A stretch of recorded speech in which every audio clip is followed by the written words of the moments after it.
प्रणाम सब गोटे के। हम ममता ठाकुर एक राम जन्म सोहर गाबि कऽ सुना रहल छी। नीक लागत तऽ लाइक शेयर और सब्सक्राइब कऽ देबै। तऽ सुनिए ई सोहर। धन धन नगर अयोध्या की धन राजा दशरथ रे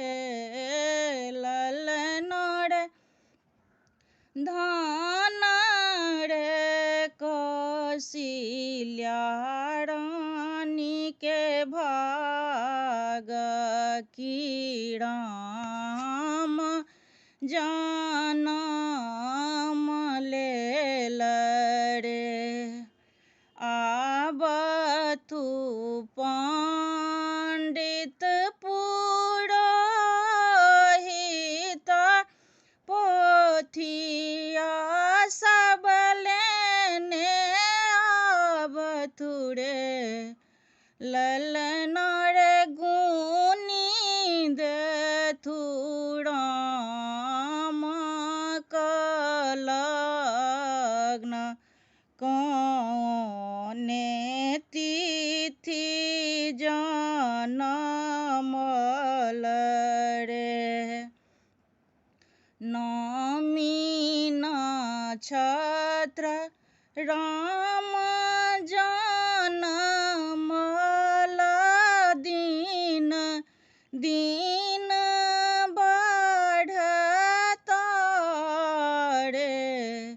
ललन रे 12 बरस के रहे ताकि बन खंड से बतरे।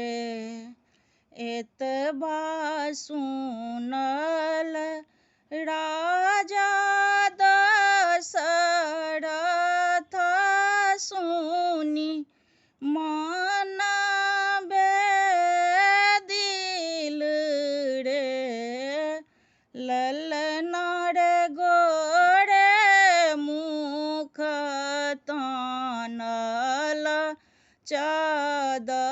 चदरिया सुतल गढ़ ऊपर रे।